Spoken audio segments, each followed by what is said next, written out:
When you think of the introduction, it helps to think about what your end goal is. What do you hope that people leave this talk thinking about, feeling? And sort of reverse engineering that to say, okay, if that's where I want this all to end up, what's the way to get into it?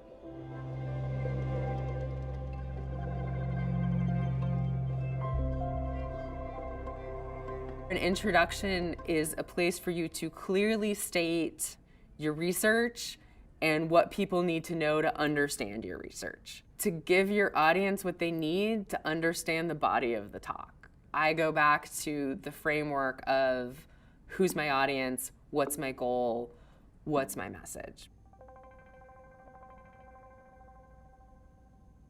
If I'm giving my presentation in a lab meeting, I can tell for sure that most of my colleagues would know what I'm talking about, and then the introduction doesn't have to be very lengthy.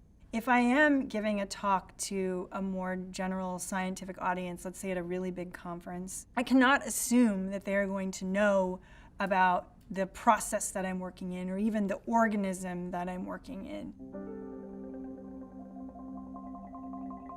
What are the basic things that people need to know to be able to follow the research that I'm going to be presenting? So, for example, I worked on microtubules, which are these little ropes inside the cells. Microtubules are really complex. The important thing for me to convey to the audience about microtubules is that, you know, there are these ropes, but the ropes are slightly different at one end or the other, so they're polar. There's what they call the plus end or the minus end, and these have slightly different structures. But I didn't go into too much detail. I just made it clear that understanding microtubules is really important for understanding a whole slew of cellular processes. Really build context to the research that you're doing and its implications, so that your audience can really walk away with that core message at the end of your talk. Right? And thus, you're really achieving that goal of informing your audience about your research.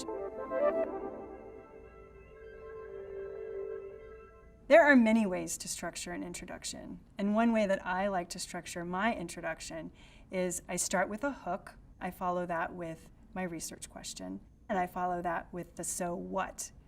And then I end with the background.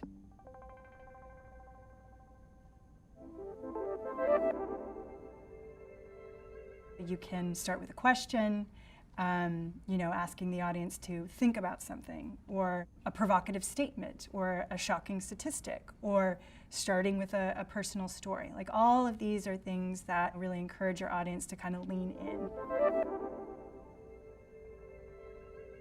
What's the research question? That will really help to set the stage for the research story that you're going to tell. You know, that really helps to build the context. So what? So why does your research matter? Why should they sit down for half an hour, 10 minutes, 1 hour to continue listening to you? What is it about this question that is of extreme importance to the broader community of science? This is what you need to know to understand what I'm working on, the experiments I've done, and the implications of those experiments. There's no recipe for this is the perfect type of introduction for a scientific talk. It's also going to depend on how long your talk is. If you have a 5-minute talk, your introduction has to be short. It has to be really concise and to the point. However, if you have an hour-long talk, you might have 10, 15 minutes. The most important thing is keeping in mind your goal, your message, your audience, and then thinking about what information, what background, what context is essential for my audience to understand what I'm going to tell them later on. Putting that effort into building a very coherent and complete introduction definitely pays off. It sets the stage for the rest of the talk.